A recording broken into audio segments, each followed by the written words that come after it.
You're in the middle of a conversation, everything going smooth. Then suddenly, your mind goes blank. You panic. What do I say now? So you grab the first thing you can think of, the weather, work, a random question, anything to keep the silence away. But somehow, that usually makes the conversation die even faster, which is strange, because the problem isn't that you ran out of things to say. It's that you started looking in the wrong place. Once you notice what's actually happening, you'll never hear conversations the same way again. Think about the last conversation that just fizzled out. You probably blamed the topic. Maybe there just wasn't enough chemistry. Maybe the other person wasn't interested, but there's something much smaller happening underneath all of that. And it's so subtle that most people never notice it. Let's look at a simple example. Someone says, "I just got back from Japan." Most people hear that as information, but watch what usually happens next. "Oh, nice." And then silence, or someone desperately changes the subject. Now here's the interesting part. Nothing awkward happened. Nobody said anything offensive. Nobody lacked confidence. Yet somehow the conversation lost all of its momentum. Why? Because something invisible disappeared. And once it disappears, people instinctively try to replace it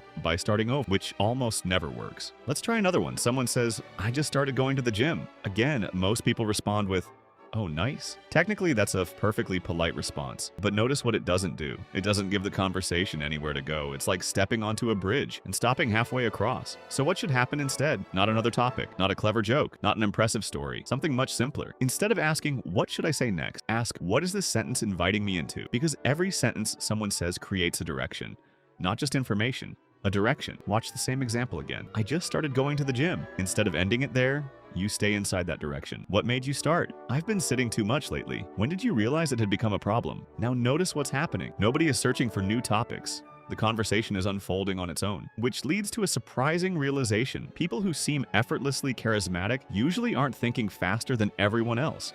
They aren't carrying around a mental list of interesting things to say. They're doing something much more mechanical. They simply stay inside the direction the conversation is already moving. And this is where almost everyone accidentally breaks the flow, because they believe every response has to introduce something new. It doesn't. In fact, that's often what kills the conversation. Imagine reading a novel where every page introduced an entirely different story. It wouldn't feel exciting. It would feel exhausting. Conversations work the same way. Depth is usually more engaging than constant novelty. So here's the pattern hiding underneath almost every great conversation. It has three parts.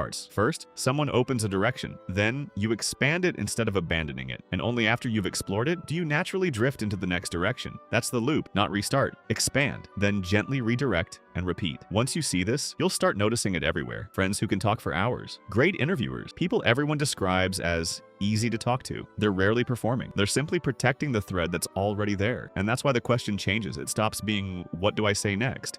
and becomes, "Where is this already trying to go?" That tiny shift removes an enormous amount of pressure, because you're no longer responsible for inventing conversations. You're only responsible for continuing the one that's already happening. So the next time your mind goes blank, don't search for a better topic. Pause for a second. Ask yourself, what direction did they just give me? Hold on to that. Expand it, then let it naturally become the next one. Do that, and conversations stop feeling like something you have to carry. They start carrying themselves.